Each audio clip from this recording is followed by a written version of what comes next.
हमारे चैनल को सब्सक्राइब करें और बेल आइकन दबाएं। ना अंकिता ना, तो किसी सूरत में मुंबई नहीं आ रही है। पर क्यों? मैं भी तेरे साथ मेहनत करके 2 पैसे कमा सकूंगी। मुझे पता है तेरे सर पर कितना बोझ है। चुप कर अंकिता, तुझे इस सब की फिक्र करने की जरूरत नहीं है। मैं सारा इंतजाम कर दूंगी, सारा का सारा।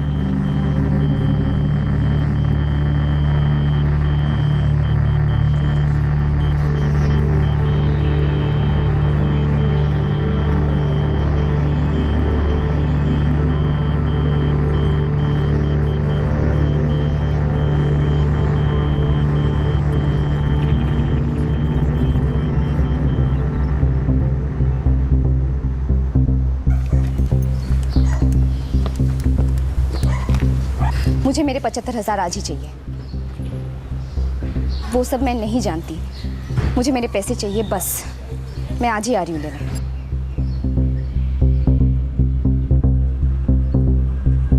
ये जो भी हो रहा है इसमें सच्चाई नहीं है, ये बस एक साया है।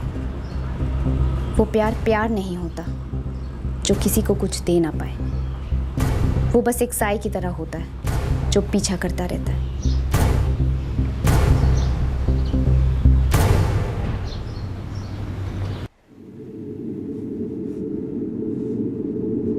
साहब, मैंने भरी बोरी देखी, मन में लालच आया, सोचा भंगार होगा तो बेचूंगा, ज़्यादा पैसा मिलेगा, इसलिए मैं बोरी की तरफ बढ़ा।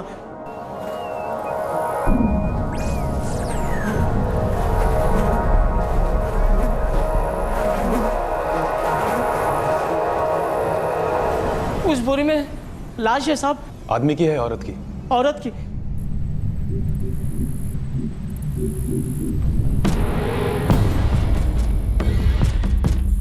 जवान औरत की लाश पर पुलिस को कोई आइडेंटिफिकेशन नहीं मिला। अब इस ब्लाइंड केस में पीड़ित की शिनाख्त करने में वक्त तो लगने ही वाला था, लेकिन लाश पर पुलिस को कुछ निशानियां मिली जो लाश के साथ साए की तरह पीछे पीछे आईं, और ये निशानियां पुलिस को उस दिशा में ले जाने वाली थी जहां इस कत्ल का खुलासा होने वाला था।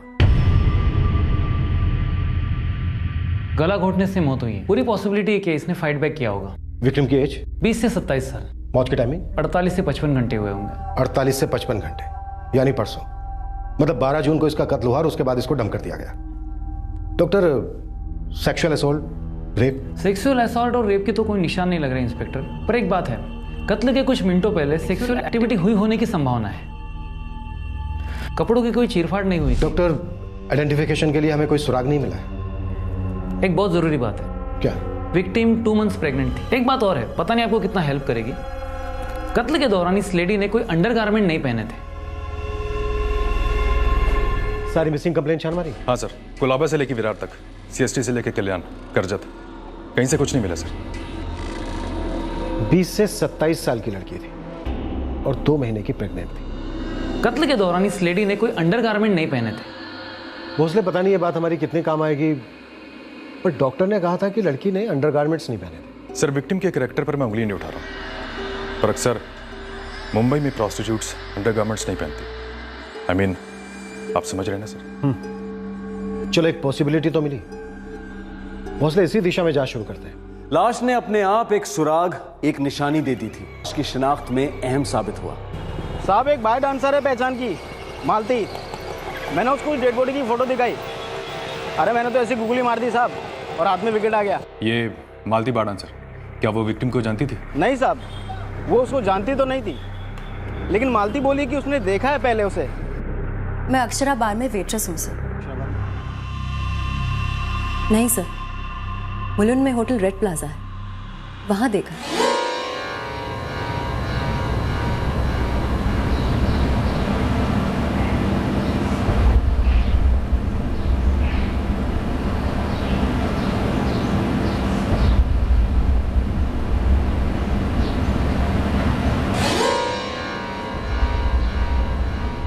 कभी बात नहीं हुई? नाम, फोन नंबर कुछ? नहीं सर, हाय हेलो के आगे कुछ भी नहीं। कुछ और बता सकती हो? ये थी कौन?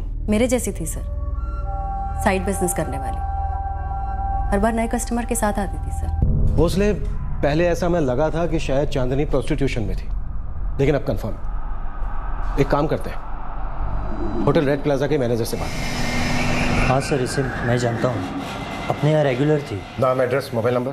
सर हर बार किसी न किसी कस्टमर के साथ होती थी, इसीलिए कभी बात नहीं हुई और डिटेल्स भी नहीं पता। कस्टमर्स की डिटेल्स दो सर। डिटेल्स। हाँ मोरे, बोल। साहब 2 लोग आए इधर, बोल रहे लड़की को पहचानते हैं।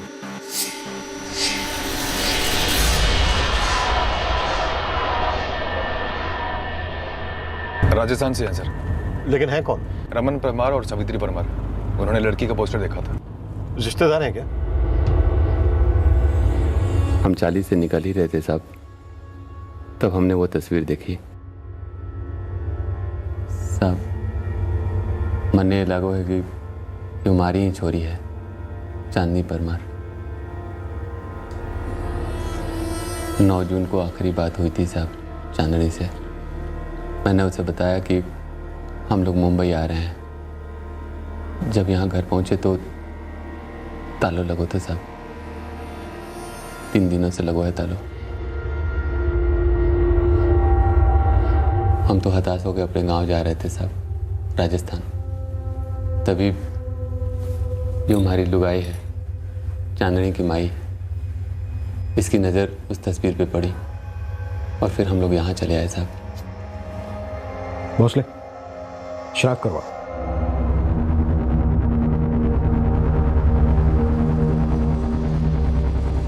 क्या परेशानी थी आपकी बेटी चांदनी को? कभी उसने कुछ बताया आप लोगों से?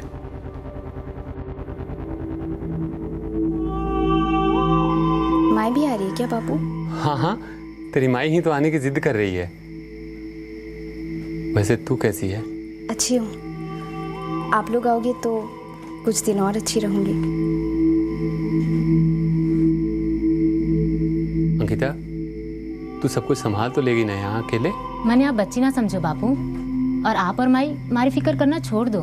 रे बावड़ी, तू बच्ची ना है, तभी तो फिक्र करते हैं।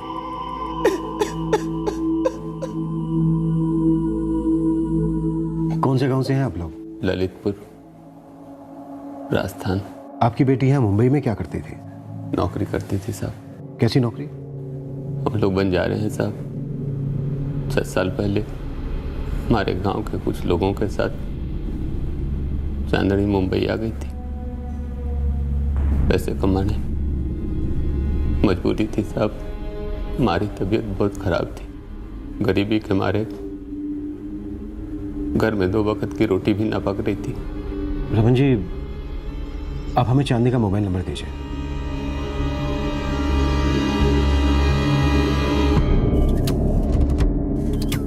इस नंबर के सारे डिटेल मुझे तुरंत चाहिए। तुरंत मतलब अभी के अभी। साहब चांदनी ने तो हमें कभी कुछ ना बताया कि उसे क्या तकलीफ थी।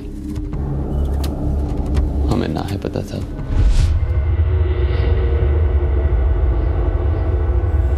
आपकी दूसरी बेटी अंकिता, उसे कुछ पता हो सकता है क्या? पर क्यों? मैं भी तेरे साथ मेहनत करके 2 पैसे कमा सकूंगी। मन ना लगे साहब कि चांदनी ने उसे भी कुछ बताया होगा। जब आपकी बेटी चांदनी मारी गई तब वो 2 महीने पेट से थी।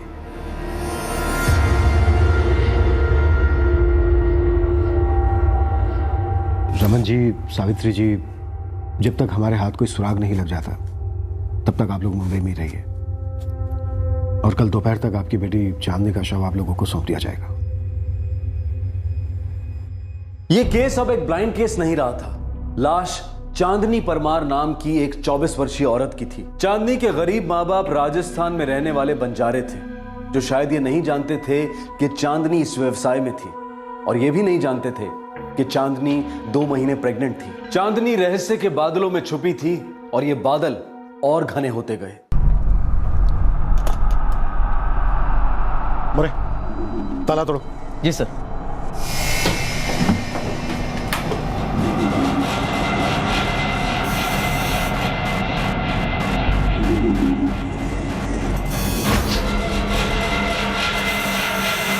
नहीं सर, मैं किसी चांदनी परमार को नहीं जानता। लेकिन तुम्हारे फोन रिकॉर्ड तो कहते हैं कि तुम चांदनी को अच्छी तरह से जानते हो। कम से कम। ये सर, ये तो प्रियंका है और इससे पहले इसने कभी अपना नाम चांदनी परमार नहीं बताया। ये हमेशा अपने आप को प्रियंका बताती थी। और हाँ सर, इसके साथ कई बार मैं बैठा हूँ। अच्छा, चांदनी था उसका नाम? मैंने तो कभी पूछा नहीं और वो मुझसे कभी बात भी नहीं करती थी। कोई तो होगा जिससे वो बात करती होगी। पता नहीं साहब, वैसे तो वो 6 साल से यहाँ रहती थी, पर अपने में खोई रहती थी, किसी से घुलती मिलती नहीं थी। बरोबर है साहब, ये प्रियंका है, ये धंधा करती है। मैं खुद इसके साथ गया है 3-4 बार होटल रेड प्लाजा में। क्या? ये क्या कह रहे हो बापू? मन ने कुछ भी पता ना है अंकिता। 5 दिन पहले यहाँ की पुलिस को थारे बहन की लाश मिली है। बापू, दीदी ने तारे को कुछ बताया था क्या? क्या परेशानी थी उसको? ना उसने मन ने कुछ बताया और ना ही थारी माई को।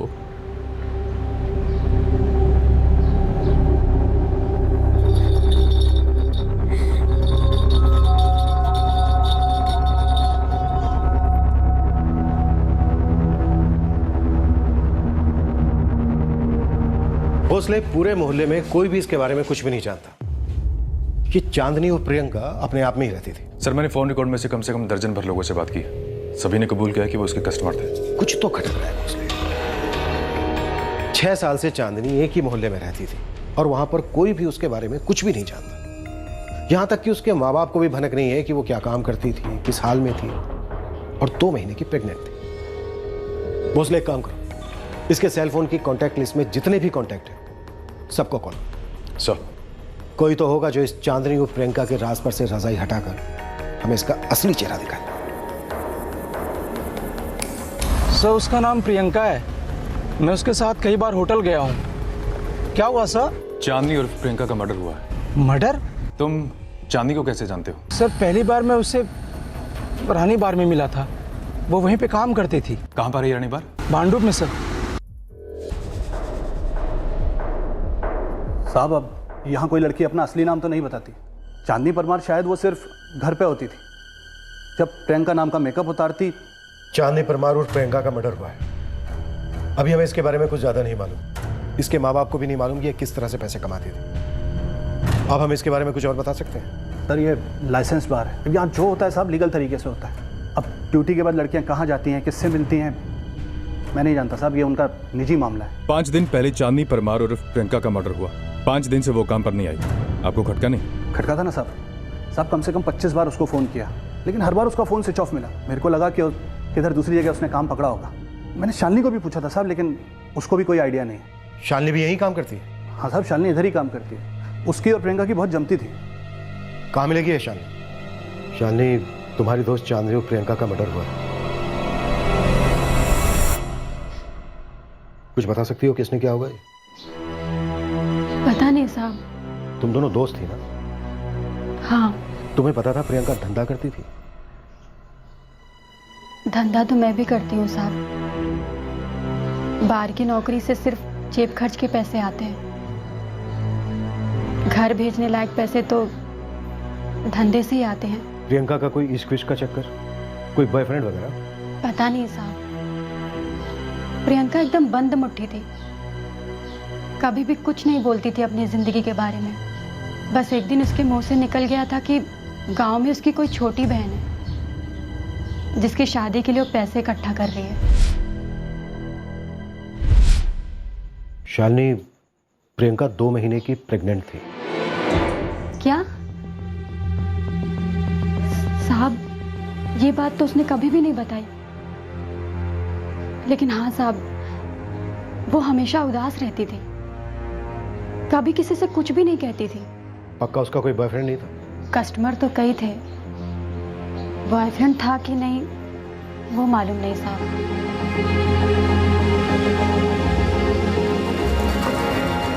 6 साल पहले एक लड़की मुंबई आती है, प्रोस्टिट्यूशन में दाखिल होती है, राजस्थान में अपने गरीब माँ बाप को पैसे भेजती है, फिर उसका मर्डर हो जाता है, और वो भी तब जब वो 2 महीने की प्रेग्नेंट होती है। लेकिन किसी को उसके बारे में कुछ नहीं मालूम। यहां तक कि माँ बाप भी बिल्कुल अनजान है।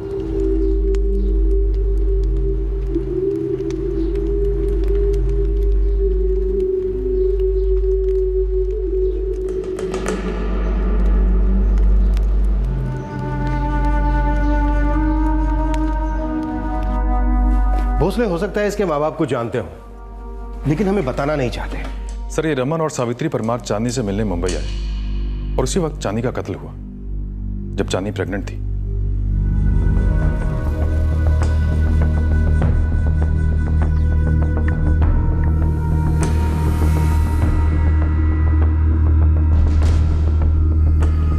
चांदनी मर्डर केस में पुलिस के हाथ अब तक कोई लीड नहीं लगी थी। जब पुलिस ने अपनी जांच का दायरा चांदनी के गांव ललितपुर राजस्थान में पहुंचाया, तब उनके सामने आए कुछ और राज जो चांदनी के अतीत में घिरे थे। हुकुम, ये चांदनी पिछले 6 साल से मुंबई में थी। इसकी एक छोटी बहन है अंकिता, जिसका लगन तय हो गया है। वेल जी, चांदनी के माँ बाप यहीं पर हैं और हमें सब कुछ बता चुके हैं। तुम हमें वो बताओ जो वो लोग नहीं जानते या हमें बताना नहीं चाहते। हुकुम, परमार के घर एक 2 साल की बच्ची है, पर वो अंकिता की तो ना है। तो फिर किसकी है वेल जी? किसी को नहीं पता हुकुम। मन्ने ना पता साहब, वो बच्ची किसकी है? पिछले 2 साल से तुम दोनों और अंकिता मिलकर एक बच्चे की परवरिश कर रहे हो और हमसे कहते हो कि तुम्हें यह नहीं मालूम वो बच्ची किसकी है। रमन, अब वक्त आ गया, जो भी सच है हमें वो बताओ।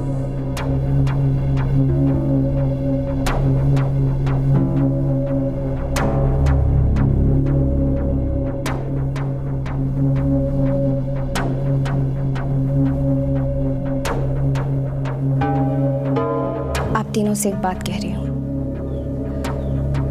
मुझसे कभी मत पूछना कि ये बच्ची है किसकी। पर यो क्या बात हुई? बिना जाने पहचाने हम इसकी परवरिश कैसे करेंगे? क्योंकि मैं कह रही हूँ, अपनी बच्ची जैसे संभालो इसे और दोबारा कभी मत पूछना कि ये बच्ची है किसकी।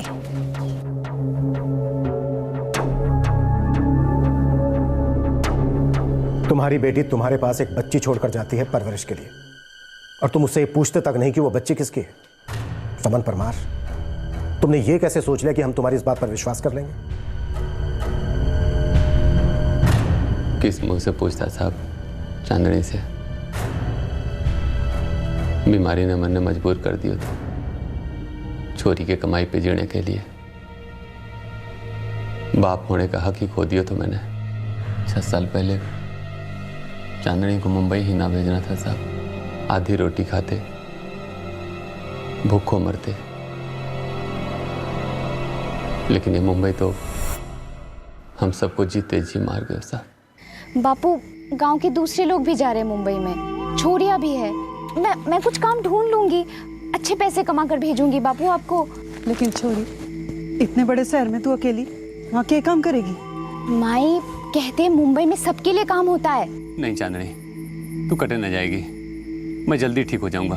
बापू, 4 महीने से तो आप ठीक ना हुए हो, और होंगे कैसे ठीक? इलाज के लिए पैसे ही नहीं है हमारे पास। बापू, मैं अच्छे पैसे कमा कर भेजूंगी आपको। चांदनी, तन्ने अकेले भेजने को मेरा दिल नहीं मानता।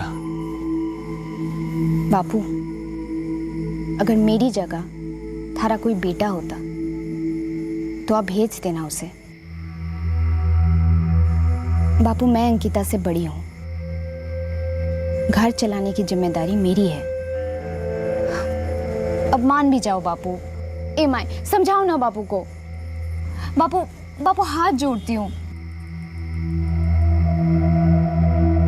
हमारी तबीयत कभी ठीक ही न हुई साहब। चांदनी पैसे कमा कमा कर भेजने लगी, हर महीने थोड़ा ज्यादा। कभी सोचा नहीं, कभी उससे पूछा नहीं कि वो ऐसा भी क्या काम करती है? शर्म से पानी पानी हो गए साहब जब पता चलो। मतलब तुम जानते थे चांदनी क्या काम करती है?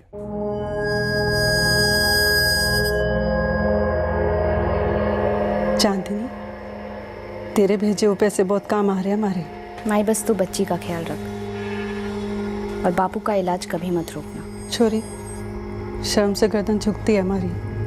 थारे हाथ पीले करने के बजाय थारी कमाई पे जी रही है। माई, तू बस अंकिता की ब्याह का सोच। मेरा ब्याह तो अब होने से रहा। क्यों? ऐसा क्यों कह रही है? मुझसे अब कौन ब्याह करेगा माई? क्यों? क्या कमी है थारे में? पूछ मत माई, ये शहर है ही बड़ा खराब। खराब है तो तू वहाँ 1 साल से क्या कर रही है? पता है थारी बहन अंकिता भी थारे पास आकर थारा हाथ बटाने की बात कर रही है। कभी नहीं माई, कभी नहीं। चांदनी, ओ चांदनी, तो वहां कोई गलत काम तो ना कर रही है ना? चांदनी, जवाब दे हमारी बात का। गलत तो सिर्फ पहले 2-4 बार लगा था, अब सही सिर्फ पैसा लगता है, बाकी कुछ सोचती तक नहीं।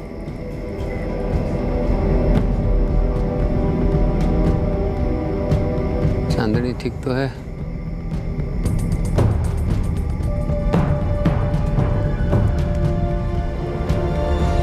चांदनी कमाई क्या हुआ तन्ने? चांदनी में इतनी ईमानदारी तो थी साहब कि उसने अपने माई को अपनी असलियत बताने की हिम्मत जुटाई, पर मारी हिम्मत और मारा ईमान दोनों को बीमारी मार गई साहब। सुनकर मैं अंदर से चूर चूर हो गया था साहब, पर मैंने उसे रोका नहीं। हमारा स्वार्थ हमारे ऊपर हावी हो गया था साहब। वो घर चला रही थी, पैसे आने रुक जाते तो हमारा क्या होता। आदत हो गई थी साहब, उसके पैसों की आदत हो गई थी। हम जानते थे साहब कि वो यहाँ क्या काम करती थी। हम यो भी जानते थे कि वो अंकिता को यहाँ क्यों नहीं बुलाना चाहती थी। चांदी ने जो बच्चा दिया था तुम्हें परवरिश करने के लिए, तुम सच में उस बच्चे के बारे में कुछ नहीं जानते? नहीं साहब। और उसके होने वाले बच्चे के बारे में? नहीं। 9 जून को बात हुई थी हमारी चांदनी से।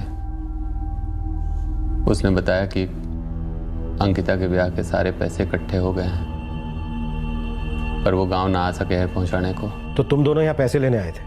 हाँ साहब, पर सपने में भी ना सोचा था कि वो पेट से है या फिर उसका कत्ल होने वाला है। दुर्जन सबाबत कौन है? ये वही है ना जिससे चांदनी की शादी तय हुई थी?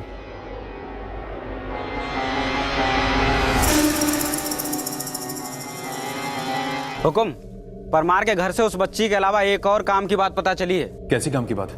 7 साल पहले इस चांदनी का लगन होने जा रहा था दुर्जन सबाबत के साथ।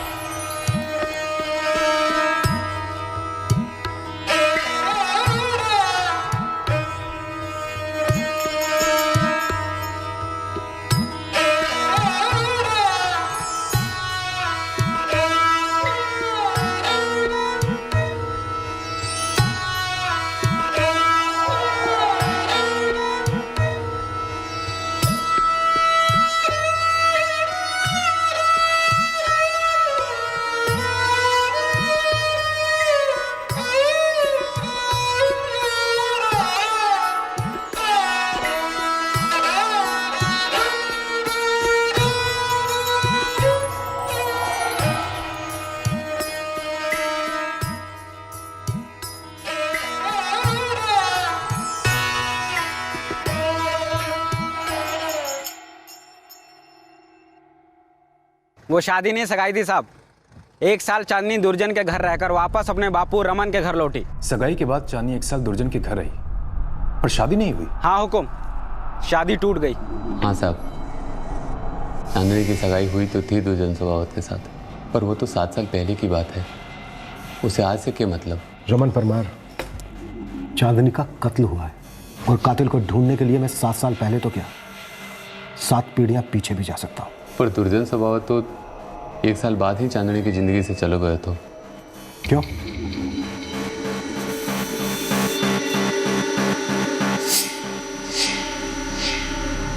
सुन भाई कमलेश, सौदा 1.5 का पक्का हुआ था, उसमें मैं 1 फुट टिकोड़ी भी कम ना करूंगा। लेकिन रमन भाई, बात तो ठीक है थारी, और फिर हमने भी तो सामने से 50 दिए थे ना। अब हमारी ताकत ही नहीं है तो क्या करें? क्या करेगा क्या मतलब? ये तो सीधा सीधा धोखा है ना।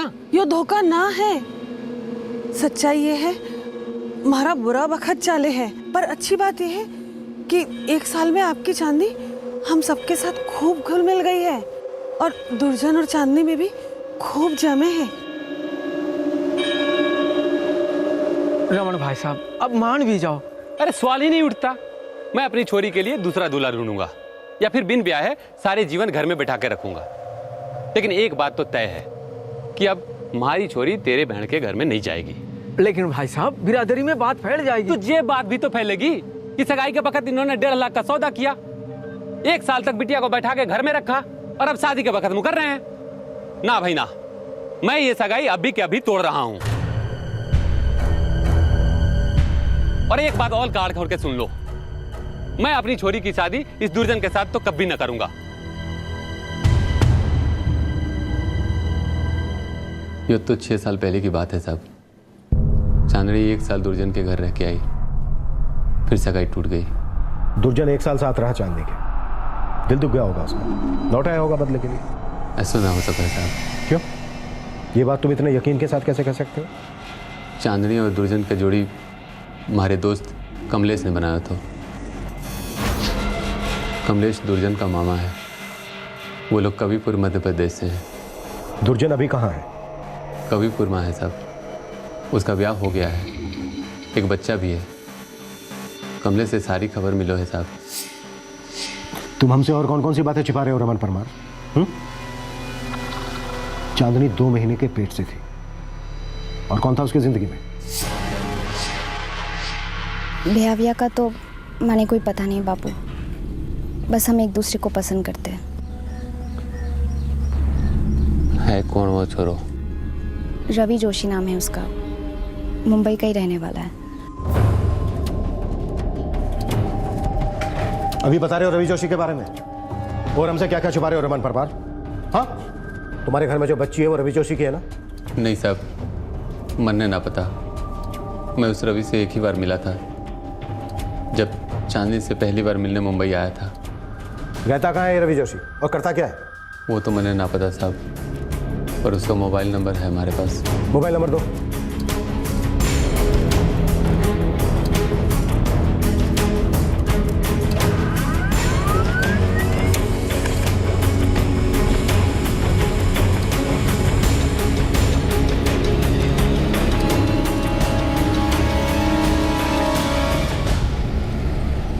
चांदनी के बाबू, क्या ऐसी कोई और बात है जो सिर्फ आप जानो और मैं नहीं? ना। वो बच्ची किसकी है? सावित्री। जितना तन्ने पता है उतना ही मन ने भी, और कुछ भी ना।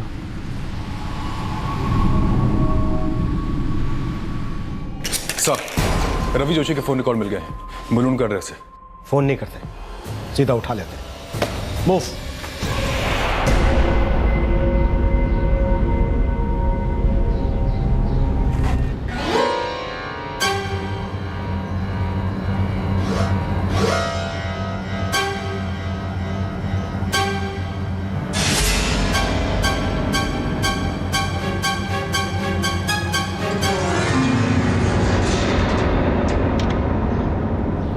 हाँ साहब, ये दुर्जन सवावत ने 6 साल पहले चांदनी से सगाई तोड़ने के बाद शारदा से ब्याह कर लिया। एक छोटा बच्चा भी है 5 साल का, रोहित। और माँ बाप किशोर और वनीता सवावत सब साथ में ही रहते हैं। ये दुर्जन है क्या गांव में? अभी बाहर गया हुआ है काम से। पड़ोसियों से काफ़ी सारी बातचीत की है मैंने, खुश मालूम पड़ता है। आपके काम का नहीं है शायद ना? सर, ये दुर्जन का कोई कनेक्शन लगता नहीं। वो तो खुशी खुशी सेटल है कबीरपुर मध्य प्रदेश में, बीवी बच्चे के साथ। अतीत के साए वर्तमान में अपना असली हाल कहाँ बयां करते हैं भोसले? गुजरे कल के मुखौटे ने अभी हमें सिर्फ एक झलक दी है। पहले हम इस रवि जोशी से निपट लें, धीरे धीरे सारे पत्ते खुलेंगे और हम उन्हें खेलेंगे।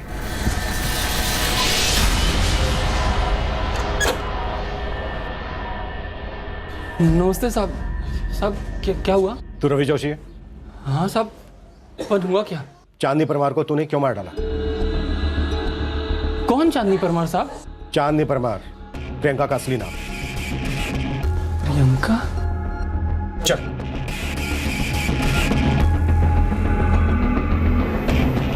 ज्योति, इसे भी उठा लो।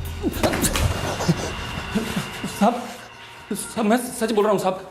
अभी जिस लड़की को आपने अंदर किया ना साहब, प्रियंका भी वैसे ही थी। टाइम पास मतलब टाइम पास कर करके जब तू उससे बोर हो गया तो तूने उसे मार डाला, लाश फेंक दी उसकी। साहब इतना मेंटल भी नहीं हूं मैं। तेरा उसके साथ अफेयर कब से चल रहा था रवि? अफेयर? अरे नहीं साहब, मैं तो उसके साथ बैठता था, फिर वो अपने को पसंद आने लगी थी। और जब तुझे पता चला कि वो तुझसे प्रेग्नेंट हो गई है तो तेरी पसंद नापसंद में बदल गई। प्रेग्नेंट? साहब क्या बोल रहे हैं आप लोग? इतना तो मालूम है ना कि उसका मर्डर हो गया है। काफी दुख हुआ। अगर तुझे सच में दुख होता ना तो तू सबसे पहले पुलिस स्टेशन में आता, कुछ पूछने, कुछ बताने। मैं जानबूझ के सुमड़ी में बैठा था क्योंकि मेरे को मालूम था अगर मैं सामने आया तो सारे थप्पड़ मेरे को ही पड़ेंगे। कोई बिना गलती के तुझे थप्पड़ क्यों मारेगा? हाँ साहब मैं जानता था वो क्या काम करती थी। काफी लोगों के साथ उठना बैठना था उसका। शुरुआत में वो मेरे को पसंद आई थी, पर इतनी भी नहीं कि मैं उसको लेके सीरियस हो जाऊं। साहब मैं सामने से बोलता हूँ, मैं उससे बोर हो गया था। साहब मैं तो पिछले 4 महीने से उसके साथ एक भी बार नहीं बैठा। अरे झूठ बोल रहा है तू रवि जोशी। वो तेरे से प्रेग्नेंट हो गई थी, तुझसे शादी की मांग करने लगी या फिर बहुत सारे पैसे मांगे होंगे तुझसे, जिससे तू तंग हो गया और तूने मार डाला। मुझे मेरे 75,000 आज ही चाहिए। साहब ये सरासर गलत है। मैं तो काफी टाइम से उसका फोन उठाता ही नहीं साहब। ये देखो मैंने उसका नंबर किस नाम से सेव किया है, सरदर्द।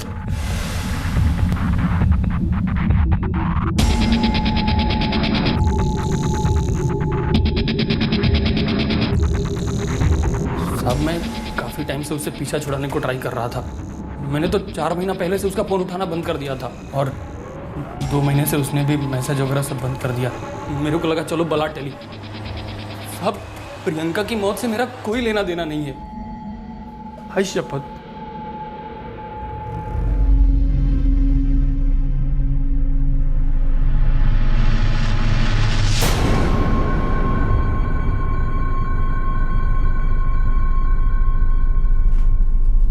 सर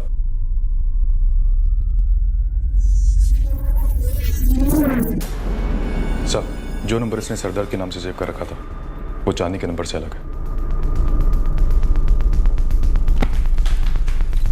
रवि जोशी, तेरा सर दर्द अब शुरू हो चुका है। तेरी चोरी पकड़ी गई। क्या मतलब साहब? मतलब ये कि जो नंबर तूने सर दर्द के नाम से सेव किया हुआ है वो नंबर प्रियंका का है ही नहीं। साहब ऐसा कैसे हो सकता है साहब? मेरे पास उसका यही नंबर है और इसी पे हमारी कई बार बात हुई है। तभी तो इस नंबर को मैंने वो नाम दिया था ताकि वो मेरे को फोन कर तो मैं अवॉइड मार सकूं। और आप ये क्या?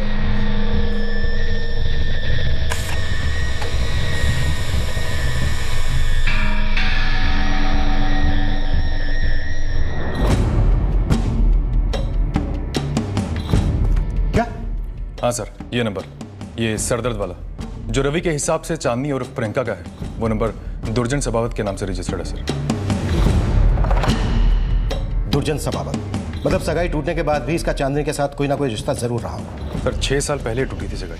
सगाई टूटी पर रिश्ता नहीं। सगाई के 1 साल में रिश्ता और मजबूत हुआ। दुर्जन सबावत अतीत की परछाई बनकर चांदनी का पीछा करता रहा, जो कभी छूटता नहीं।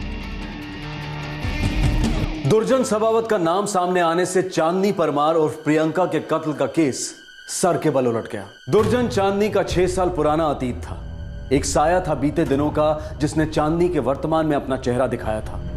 लेकिन सगाई टूटने के 6 साल बाद भी इस रिश्ते की ऐसी कौन सी डोर थी जो अभी तक टूटी नहीं थी। दुर्जन और चांदनी एक ऐसी बिरादरी को बिलोंग करते थे जहां वर की फैमिली वधू की फैमिली को दहेज देती है। दुर्जन से सगाई के बाद रिवाज के मुताबिक चांदनी 1 साल तक ससुराल में रही, लेकिन जब दुर्जन के परिवार वाले दहेज की बाकी की रकम अदा नहीं कर पाए तब चांदनी के पिता रमन परमार ने चांदनी और दुर्जन की सगाई तोड़ दी। चांदनी की मौत का रहस्य और गहरा होता जा रहा था और उतनी ही रहस्यमयी होती जा रही थी उस 2 साल की बच्ची की पहचान और मर्डर के वक्त चांदनी की प्रेगनेंसी। चांदनी ने अपने माँ बाप के पास किसका बच्चा रखा था और आखिरकार मरते वक्त वो किसके बच्चे की मां बनने वाली थी। इस बेहद दुखद और चौंकाने वाले केस का दूसरा और आखिरी भाग हम आपको दिखाएंगे कल रात 11। For more updates subscribe to our channel, Click the show links and enjoy watching the videos.